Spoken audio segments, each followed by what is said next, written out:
Você acha que conhece a Roma antiga? Até imaginar uma porta se fechando atrás de você e o som do trinco virando como sentença. Lá dentro, a luz não vem do sol, vem do fogo. Tochas tremendo nas paredes, taças brilhando como ouro vivo, e o ar pesado de vinho, suor e perfume caro. Um banquete. Mas não um banquete qualquer. Um banquete de Calígula. E a pergunta que muda tudo não é o que eles comiam. É: quem entrava ali, saía o mesmo? Porque havia noites em que Roma parecia um teatro com cortinas de veludo. Música, risos, pratos absurdos, promessas sussurradas. E, ao mesmo tempo, havia o medo, aquele medo frio que atravessa a pele sem pedir licença. O tipo de medo que não precisa de espada à mostra. Basta um olhar do imperador. Basta uma pausa. Basta ele decidir por capricho que a sua vida é só uma história engraçada para entreter a mesa. E aqui está a promessa. Você vai enxergar esses banquetes como eram de verdade. Não como uma cena distante em livro escolar, mas como uma armadilha viva, cheia de brilho e veneno, onde cada gesto tinha significado. Você está prestes a ver algo que quase ninguém encara de frente. Como a fome de poder pode virar espetáculo, e como um jantar pode ser mais perigoso que uma batalha. Porque Calígula não era só um homem governando Roma. Ele era uma tempestade usando coroa. Os historiadores, antigos, mas sim, a gente vai pisar em fatos reais daqueles que deixam um gosto amargo, falam de excessos, humilhações, extravagâncias e crueldade performática. Falam de um imperador jovem, moldado por intrigas, cercado por senadores que sorriam com os dentes e odiavam com o coração. E agora pense nisso. Numa cidade onde a política era uma arena, o banquete era o camarote VIP. E também o matadouro silencioso. O lugar perfeito para medir lealdades, para quebrar reputações, para educar inimigos sem derramar sangue, pelo menos não imediatamente. Mas o que ninguém te prepara para sentir é isto. Nesses banquetes, não se servia apenas comida.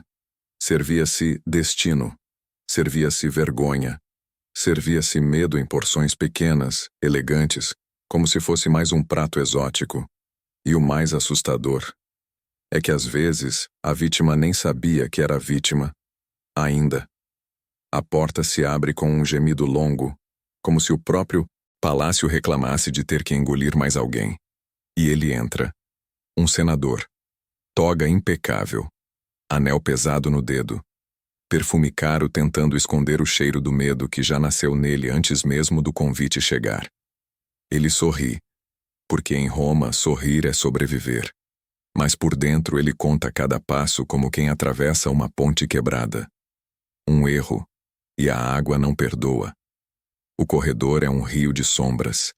Escravos passam em silêncio, olhos baixos, pés leves, carregando bandejas que fumegam.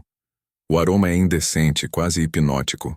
Carne assada, mel, especiarias vindas de longe, frutas que parecem joias abertas. E ainda assim, há algo errado. Há uma eletricidade no ar, como se a casa inteira estivesse prendendo a respiração. Porque quando Calígula oferece um banquete, ele não oferece hospitalidade. Ele oferece um palco. E todos ali são atores, só que ninguém recebeu o roteiro. A sala principal explode, em ouro. Colunas brilhantes, cortinas rubras, grossas como sangue coagulado. O chão reflete a luz das tochas como água negra. E no centro, o triclínio, as camas baixas onde os convidados se reclinam como se estivessem relaxados, como se fosse apenas uma noite de prazer. Só que as mãos seguram taças com força demais. Os olhos piscam um pouco. E o silêncio entre as risadas é profundo, fundo, perigoso. Calígula ainda não apareceu. E essa é a primeira tortura. Porque todos sabem, a ausência dele é uma corda esticada. Ele deixa os homens mais poderosos de Roma esperando como crianças diante de um professor que adora humilhar. Alguns tentam preencher o vazio com conversas mansas, histórias de guerra, de caça, de política. Mas as palavras saem finas, frágeis. Um deslize e alguém vira alvo. E quando alguém vira alvo, não existe toga que proteja.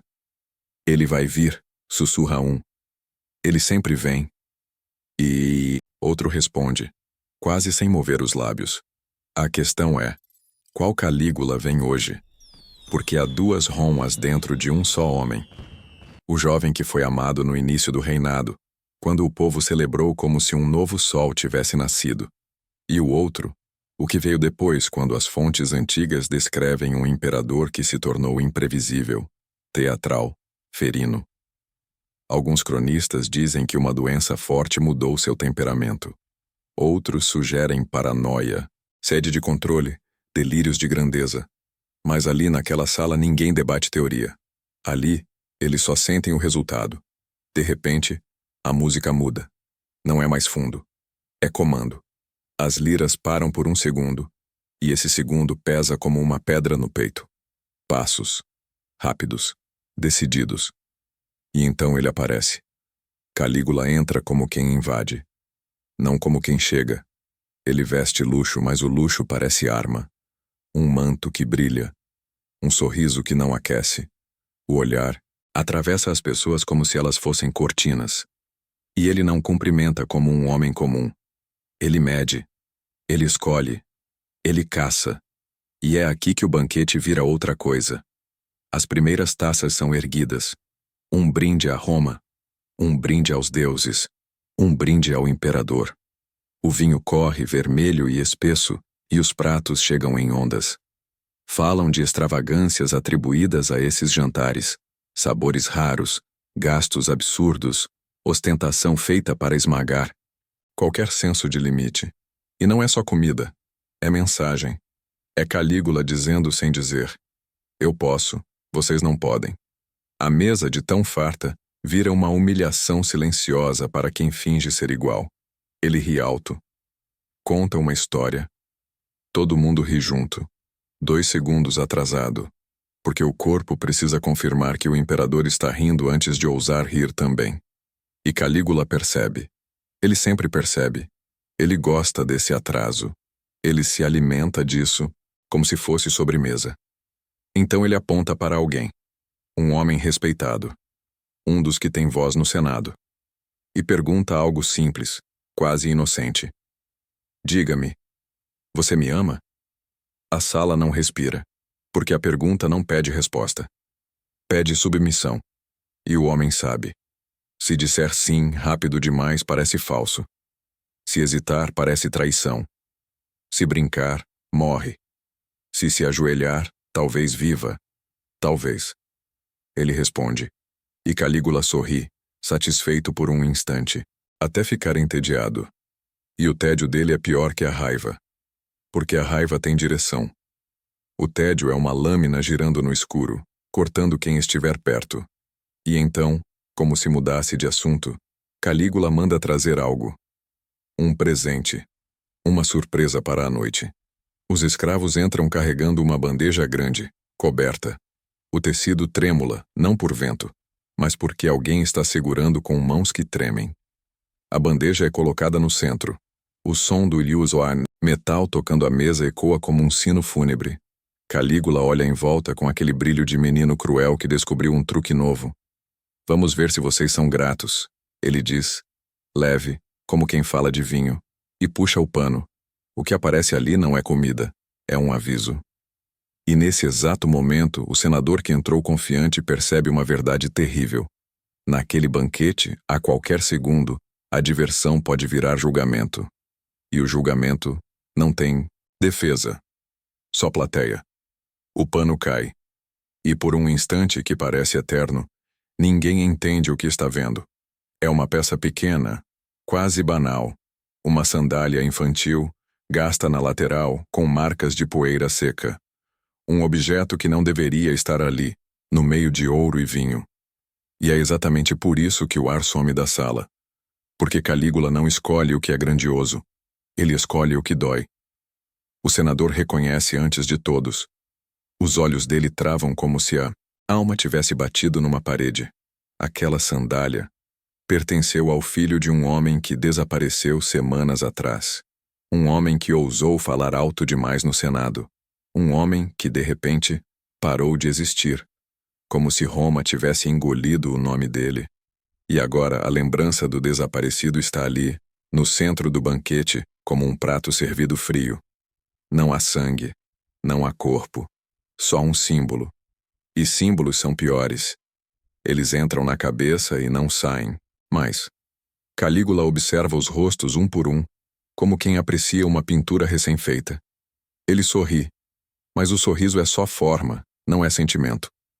Ele encosta a ponta do dedo na sandália, com delicadeza teatral, e diz: curioso, como uma cidade esquece rápido, não é? A voz dele é leve. A sala inteira entende. Qualquer um pode virar lembrança. Qualquer um pode virar objeto.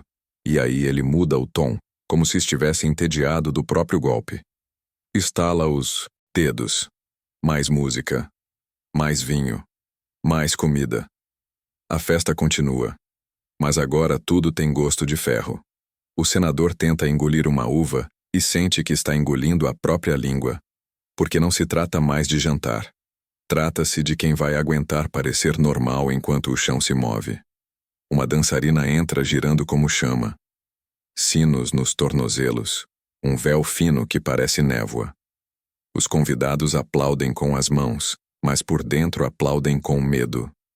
Por favor que ele se distraia. Por favor que ele não olhe para mim. Só que Calígula não está distraído. Ele está caçando entretenimento dentro de pessoas vivas. Ele chama um homem mais jovem, um patrício vaidoso, alguém que ainda acredita que charme e riqueza podem salvar uma vida. Venha, Calígula diz, como quem convida para uma brincadeira. E o jovem vai. Vai sorrindo, porque o sorriso é a única armadura permitida ali. Calígula coloca a mão no ombro dele quase paternal e pergunta de repente: você me acha um deus?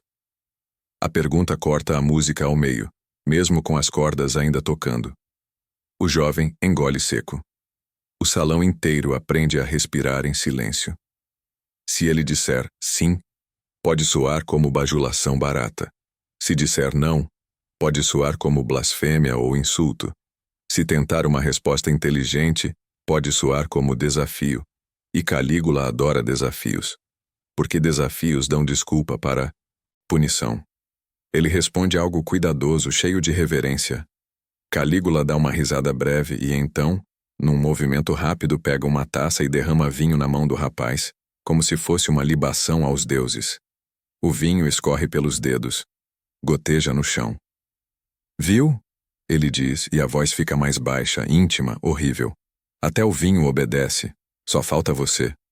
E o rapaz entende que naquele palácio, a verdade não importa. Importa o espetáculo da submissão. O senador observa e sente uma náusea lenta, porque ele sabe. Esses jogos não são aleatórios, são testes. Calígula está medindo o quanto cada um se dobra, quem resiste, quem finge, quem treme. E os que tremem demais, um dia não voltam para casa. E então vem a virada que faz a sala gelar de vez. Calígula manda trazer um pergaminho. Lacrado. Um escravo ajoelha. Oferece com as duas mãos como se carregasse um coração arrancado. Calígula abre com calma, lendo como quem aprecia poesia. E, de repente, ele começa a recitar nomes. Nomes de famílias. Nomes de senadores. Nomes de homens que estão ali, ouvindo o próprio nome como se ouvissem uma sentença sendo escolhida. Dívida, ele diz, levantando o olhar. Roma tem muitas e eu também. Ele passa o dedo pelo pergaminho. Alguns de vocês vão me pagar hoje. Ninguém pergunta como. Ninguém ousa, porque a pergunta seria uma confissão de medo. E o medo diverte Calígula. Ele se reclina, bebe mais um gole e aponta para o senador que reconheceu a sandália. Você, ele diz, com a simplicidade de quem escolhe um pedaço de pão. Aproxime-se. As pernas do senador querem falhar. O corpo dele tenta lembrar como andar. Ele caminha sentindo o olhar de todos queimando sua nuca. Não por pena, mas por alívio. Ainda não sou eu. Ele chega perto. Vê de perto os olhos de Calígula, vivos demais, brilhantes, demais, como se a realidade fosse um brinquedo. Calígula fala baixo para que só ele escute, e mesmo assim o silêncio faz parecer que toda a sala ouve. Diga-me, aquele seu amigo do Senado, o que ele dizia de mim nas noites em que achava que ninguém escutava. E ali está a verdade escondida por trás do banquete. Não é comida, não é dança, não é luxo. É interrogatório sem grades. É tortura sem gritos. É um imperador usando veludo como corda. Senador entende o dilema impossível. Se denunciar alguém, vira cúmplice. Se não denunciar, vira o exemplo. Ele sente a garganta secar, a boca virar areia. E Calígula espera, paciente, como um gato diante de um rato que não tem para onde correr. E enquanto o senador tenta formar uma palavra, uma coisa aterradora acontece. Calígula sorri, como se já soubesse a resposta. O senador tenta falar, mas a voz não sai. Sai um ruído baixo, ridículo, como se a dignidade dele tivesse sido esmagada junto com o ar. Ele sente o calor das tochas no rosto e, ao mesmo tempo, um frio dentro da barriga, como se alguém tivesse colocado neve no estômago dele. Calígula continua sorrindo, imóvel, deixando o silêncio virar corda no pescoço. E então o senador entende. Qualquer resposta é uma lâmina. Se ele acusar um rival, compra alguns dias de vida e perde a alma. Se ele não acusar, perde o corpo. E, naquele segundo, uma parte dele quer sobreviver. Só sobreviver. Então ele escolhe um nome que ele sabe que já está marcado, um nome seguro de entregar, porque Roma inteira sussurra sobre ele. O senador abre a boca e diz, em tom baixo, quase como oração. O nome cai no salão como uma gota de veneno. Calígula inclina a cabeça, satisfeito, como se tivesse acabado de ouvir uma boa piada. Ah! Ele murmura, esticando a palavra, fazendo dela um espetáculo. Então é isso. E olha em volta para os outros convidados como quem pede que todos registrem. Vejam como é fácil. Vejam como um homem nobre vira delator por medo de perder o jantar. E a vida. O homem acusado não se levanta, não grita. Ele fica parado, petrificado, porque sabe que qualquer reação é culpa. Mas os olhos dele procuram apoio, procuram aliados, e encontram apenas taças, sorrisos falsos, rostos que já desistiram de ser humanos para virar estátuas. O pertencimento ali é uma mentira. Ninguém pertence a ninguém. Todos pertencem ao humor do imperador. Calígula bate palmas uma vez. O som estala no ar como chicote. 2 guardas aparecem rápido demais, como se já estivessem esperando atrás de uma cortina. Eles não tocam no acusado com violência ainda. Fazem pior. Seguram com formalidade, como se fosse protocolo, como se aquilo fosse justiça. Continuem comendo. Calígula diz, alto para todos. A comida esfria. E a vida também. Alguns riem obrigados. Outros engolem saliva como se fosse pedra. A música volta, mas agora parece música de funeral tocada por mãos felizes. O acusado é arrastado para fora. E o detalhe que ninguém esquece é o som. As sandálias dele raspando o chão de mármore. Um som simples, barato. Um som que diz, o próximo pode ser você. E quando a porta se fecha, o banquete respira de novo, só que com um peito doente. Calígula se reclina e começa a falar como se nada tivesse acontecido. Conta casos. Faz piadas sobre política, sobre deuses, sobre moral. Ele brinca com as palavras como quem brinca com ossos. E no meio disso, ele ordena mais um prato. E aqui a cena ganha aquele contraste que dá enjoo. A beleza e o horror caminhando de mãos dadas. Chegam bandejas com aves assadas, pele dourada, brilhando de gordura e mel. Peixes, temperados com ervas raras. Frutas abertas como feridas doces. E entre um prato e outro, Calígula faz perguntas pequenas, íntimas, perigosas. Perguntas sobre esposas, sobre heranças, sobre segredos. E cada resposta vira um fio que ele enrola no dedo, colecionando vulnerabilidades como joias. Mas o que ninguém percebe de primeira é que o banquete também é uma guerra de reputações. Em Roma, a honra vale mais que dinheiro. E Calígula sabe disso. Então ele não precisa matar um homem para destruí-lo. Basta expô-lo. Basta humilhá-lo diante dos iguais. Basta transformá-lo em piada.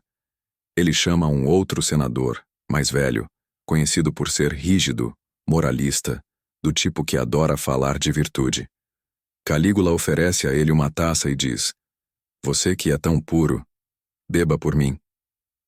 O velho hesita, porque não quer parecer fraco diante dos outros. Calígula insiste com doçura falsa. O velho bebe. Calígula sorri como quem marca um ponto num jogo invisível. "Agora," Calígula diz, "conte-nos uma história indecente. Algo que você fez quando era jovem. Algo que você nunca contou a ninguém." A sala inteira trava, porque o imperador está pedindo o impossível. Ou o velho se humilha, ou desobedece, e desobedecer naquele palácio não é dizer não. É assinar a própria sentença. O velho tenta rir, tenta desviar. Calígula não deixa. Ele se inclina para frente como um rei em cima de um penhasco olhando para baixo. "Vamos," ele sussurra, e o sussurro é mais forte que um grito. "Faça a mesa rir, ou eu faço a mesa chorar." O velho fala qualquer coisa, inventada, sem graça. Mas todos riem. Riem alto. Riem como se estivessem salvos. E Calígula, satisfeito, dá um tapinha no rosto do velho. Não forte, não agressivo, mas íntimo, como se ele fosse um servo. E essa é a facada real. Não no corpo, mas na posição. O velho volta para o lugar com a face queimando. E naquele momento todos entendem que Calígula não está só governando. Ele está rebaixando Roma inteira ao tamanho do seu capricho. E então, como se quisesse provar que a noite ainda tem um fundo mais escuro, Calígula faz sinal para que apaguem algumas tochas. A luz diminui. Os rostos viram máscaras. As sombras crescem. A música fica lenta. O ar fica mais pesado. "Vocês acham que eu sou cruel", ele diz quase com ternura. "Mas eu só mostro o que já existe em vocês." Ele olha para o senador delator. "Você entregou um homem por medo. E ainda tem apetite. Isso não é fascinante?"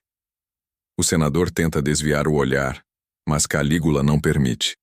Ele se levanta, caminha até a mesa, pega a sandália infantil e coloca diante do senador, com cuidado, como quem serve um prato final. "Lembre-se," ele diz baixinho. "Roma esquece rápido, eu não." E aí vem a revelação que reconfigura tudo. Esse banquete não é apenas uma noite. É uma mensagem espalhada pela elite. Amanhã, os rumores vão correr pelas ruas como fogo. Alguém foi levado. Alguém foi humilhado. Alguém delatou. E todo mundo vai se perguntar a mesma coisa. O que eu faria se estivesse lá? Do lado de fora, longe do ouro, Roma continua viva. Vendedores, crianças, soldados, sem saber que dentro daquele palácio, decisões estão sendo costuradas com vinho e medo. E o mais perverso é que Calígula faz isso parecer diversão, faz parecer normal, faz parecer inevitável. E justamente quando os convidados acham que a pior parte já passou, um mensageiro entra, pálido, e sussurra algo no ouvido de um guarda. O guarda sussurra para um oficial. O oficial olha para Calígula com um terror disciplinado. Calígula ergue a sobrancelha, curioso, como uma criança diante de um brinquedo novo. Ele sorri. Um sorriso lento. E diz para todos ouvirem: "Parece que a noite acabou de ficar interessante." Calígula não pergunta o que o mensageiro disse. Ele saboreia a reação antes da informação, como se o medo fosse um tempero raro. O salão inteiro prende a respiração ao mesmo tempo, e nesse silêncio dá para ouvir o estalar da gordura numa bandeja distante, e o coração de alguém batendo rápido demais para ser discreto. O oficial se inclina, fala no ouvido do imperador. Poucas palavras, quase nada, mas o rosto de Calígula muda. Não para a raiva, para a alegria. Uma alegria limpa, afiada, perigosa. Ele se levanta devagar, como se estivesse subindo num altar. Meus amigos, ele diz, abrindo os braços. E a palavra amigos soa como uma piada privada. Acabaram de me contar que existe coragem em Roma. Ele caminha ao redor da mesa, passando por trás dos convidados como um predador que não precisa correr. Alguém em algum lugar achou que podia conspirar, que podia me desafiar, que podia me empurrar para fora do trono como se eu fosse um copo vazio. Ele para atrás do senador delator. Encosta 2 dedos no ombro dele, leve, e o homem quase desaba. Calígula fala olhando para o teto, como se conversasse com os deuses. E isso me deixa grato. Porque uma cidade sem traidores é uma cidade sem diversão. Ele ri, e o riso dele contagia ninguém, só fere. Os guardas entram em maior número agora. Não correm, desfilam. E esse desfile é o aviso. Não é uma briga, é um procedimento. Calígula estala os dedos e a música para de novo, como se a própria arte tivesse medo. Ele aponta para o acusado que ainda restou na memória da sala, o homem levado minutos atrás, e diz, com a doçura de quem oferece sobremesa: tragam-no de volta. A porta ao fundo abre. E por um instante, a má idade em nossa sala acredita que vai ver um corpo quebrado, um homem chorando, um exemplo. Mas o que aparece é pior. Aparece um homem andando, vivo, arrumado demais, com um sorriso estranho no rosto, como se tivesse aprendido a sorrir com uma faca encostada na garganta. Atrás dele alguém carrega uma caixa de madeira escura, comprida, pesada. Calígula bate palmas, satisfeito. Agora sim, ele sussurra. Agora vamos jantar de verdade. A caixa é colocada no centro, a tampa ainda fechada. E o salão inteiro entende ao mesmo tempo que nenhum prato servido até agora era o prato principal. O banquete sempre foi isso: a espera, o suspense, a humilhação fermentando no estômago. Calígula passa a mão pela tampa como quem acaricia um animal perigoso. Olha para cada rosto colecionando pânico como troféu. E então diz quase gentil: antes de eu abrir, quero que cada um aqui dentro escolha uma coisa. Ele caminha devagar, voz baixa, controlando a sala como se fosse uma corda. Ou vocês continuam fingindo que são leais, ou pela primeira vez esta noite dizem a verdade. Só uma verdade, pequena, uma confissão, um nome, um desejo. Ele sorri. Porque a verdade é a única coisa que eu ainda não provei de vocês. E a mão dele para na trava da caixa. Não abre ainda. Só espera. Como se desse à sala a chance de se destruir sozinha.